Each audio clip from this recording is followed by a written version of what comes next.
Bum-ba-dum-ba-dum.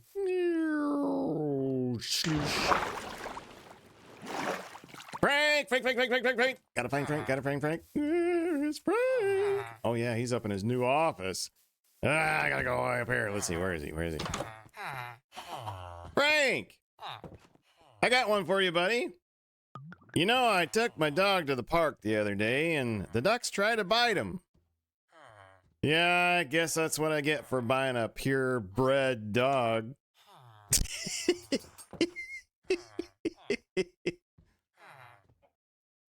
Get it? Because ducks like to eat bread. Hey, hey, hey! Welcome back. Welcome back. I did it again. Yeah, I did some off-camera building again, but this time it wasn't anything dramatic. Let me show you. I blasted a hole right straight through this mountain, right here. It's not anything big, and it's not anything pretty. Matter of fact, it's driving me nuts with the detailing that needs to be done, but it's about 250 blocks. Now, why would I blast a hole through the mountain like that? Well, to get to the other side, of course. I found something over here that I thought was really kind of cool, and it's not that far away from my base. Matter of fact, see, those are my trees right there. The jungle tree and the pretty tree. What is that called? Cherry blossom tree. But right over here, zoom, zoom, zoom. Oh, you can start to see it there. Please get out of the way. Yeah, he knocked me. The squid knocked me. Right over here, we have one of these zombie villages. Isn't that the coolest thing? Now, I've always liked zombie villages. How do you even get in there? I'm not sure what the lore is behind it, or the story, or whatever you want to call it.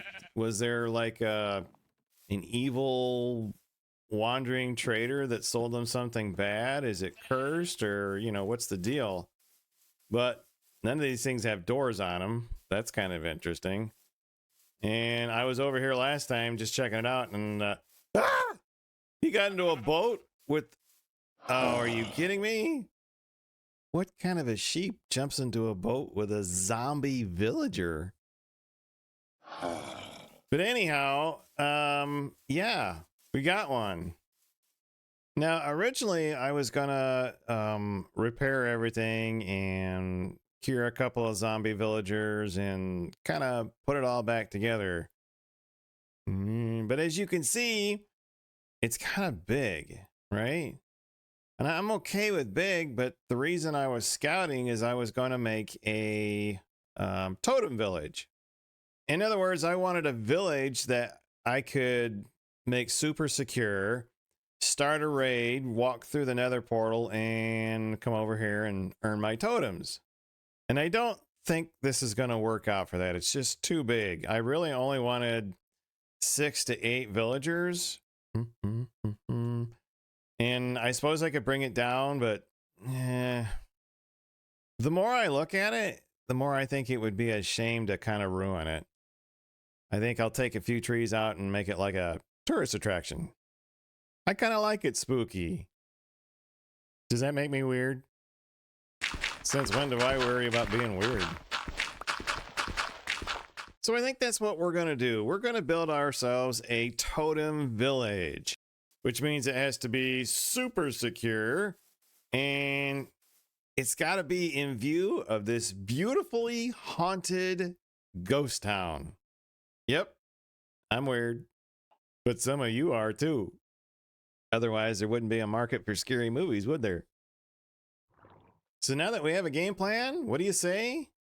We get to it.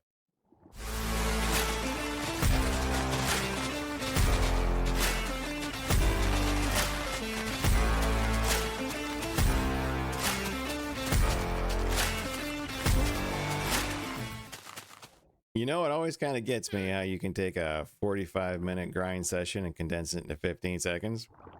So what you been doing yourself this last hour? Shoveling dirt?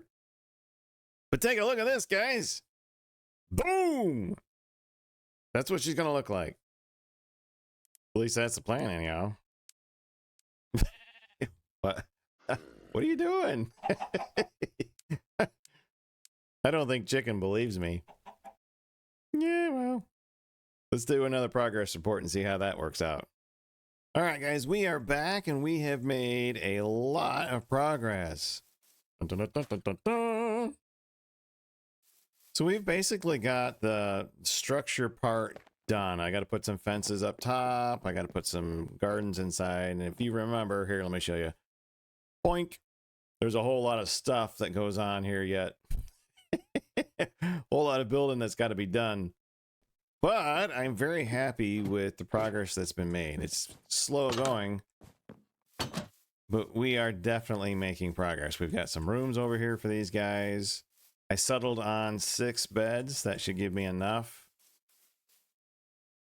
And a whole lot of effort was put into spawn proofing things, which is why these are stairs and not the typical planks. Sun's going down, so what do you say we not test that spawn proofing theory thing?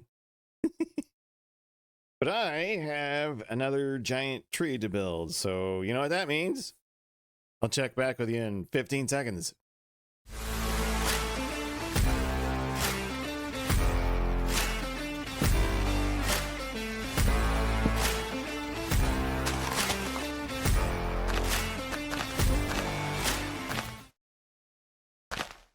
Hey, check this out. If I turn my settings way up, there she is. Home sweet home. I knew I was close. So I was in need of another zombie to start my village, and I literally walked right out the door, and there were 2 right here. Ideally, it's not a good idea to put 2 zombie villagers in one boat, but at the time I only had 1 boat, and somebody wanted to chew my face off, so I let them go in there.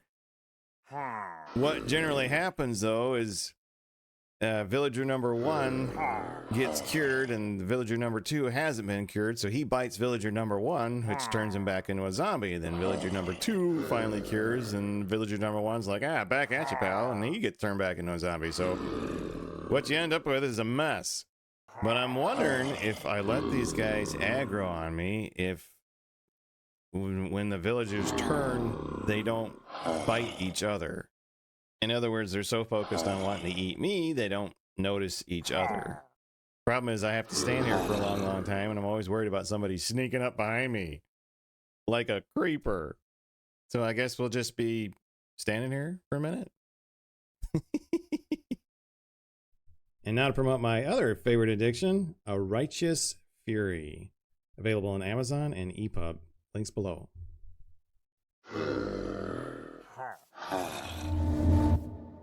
Oh, there we go. That's exactly what I wanted to see. One guy's normal, and the other guy's still a zombie. If I walk away, that guy in the back's in trouble. So I need to stand here and make sure the front guy behaves. Does that make sense?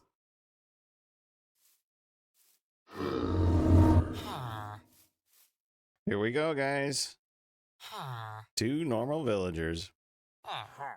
And nobody chewed my face. All right, so let's get these guys into their new home. And see, they can't open those kind of doors. Let's do this. Tonk. Tonk, tonk. Let's get these guys. Yep. Stars. Let's see here. F3B, so I don't accidentally kill these guys. Axe. Here we go. I'm liking this. Chunk, chunk.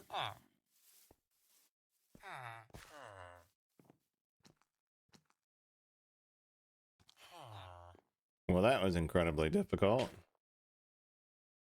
And there we go. We have the beginnings of a new village. Well, I don't know what happened, but I turned my back for a minute, and now I've got 6 villagers. Funny thing is, I didn't feed any of them. Granted, these are all farmers, but I only traded with 1, so chalk it up to the power of AI love, I guess.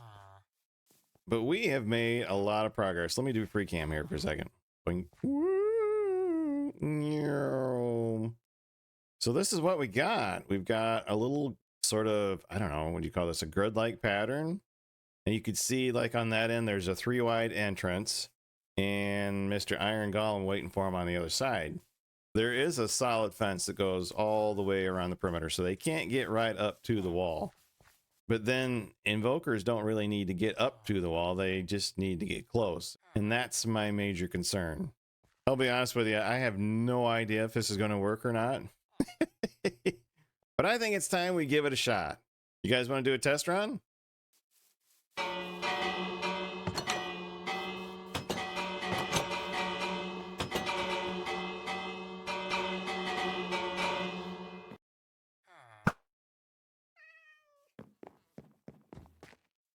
Okay, that's not working very well. Did you guys see that? The pillagers aren't necessarily coming in to where the iron golems are, so having the iron golems stuck in those little boxes actually is hurting them and me. It's making them much, much less efficient.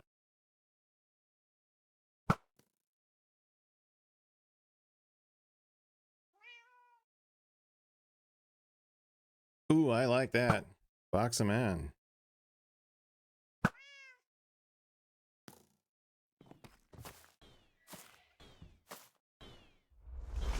Ah. Apparently, those jaws can reach all the way from here.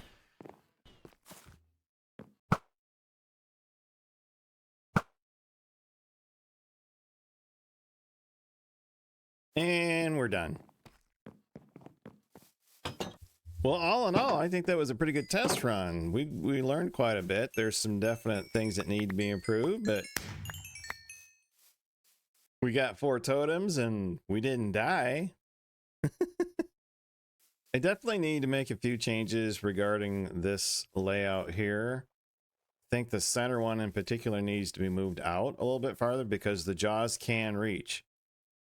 The damage from those jaws from that far out did seem to be kind of light, but I'd like to have none. And I'd certainly like to avoid having it hit one of the villagers. Also, having the iron golems locked up was definitely a negative. They seem to aggro on one opponent, and until that opponent is dead, they just focus. I think we'll lose them a lot faster, but an invoker killed by an iron golem is still going to drop a totem, and since that's our goal, I don't see that as a total loss. So let's get these tweaks made. Here you go. All good. And we'll run another test and see how she goes. Test number 2.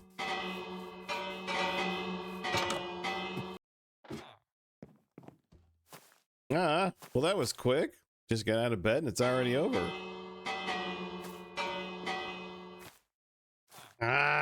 See, now that's why we put them in boxes. They're all gone. Nobody's standing at their post. I had put 3 different iron golems in that little cove back there with the idea that they would hopefully stay put. And before I could even get the raid started, they had already wandered off.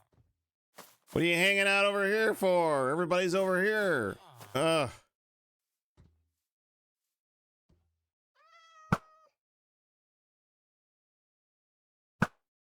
The channels are still working though.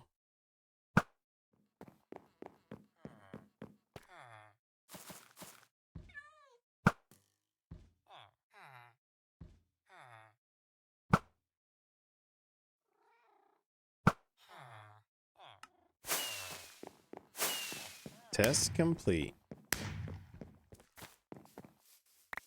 Well, as expected, we did bleed through quite a few iron golems, and we bled through them really, really quick. We lost 9 of the outer 12.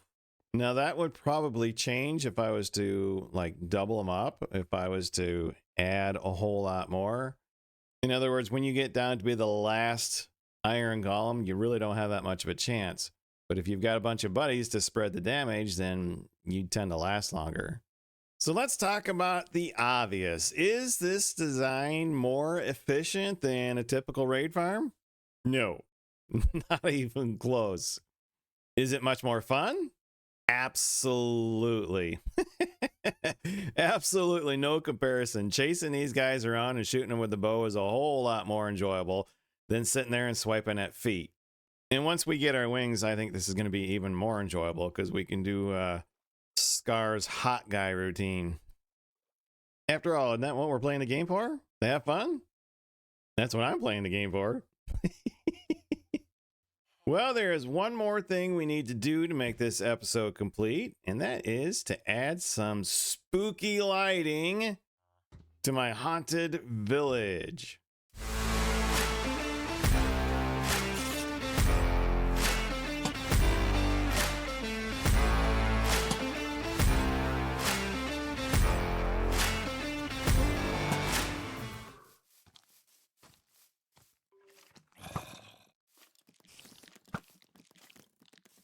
Yep. Definitely looks like one of those test of courage things that you would find in an anime.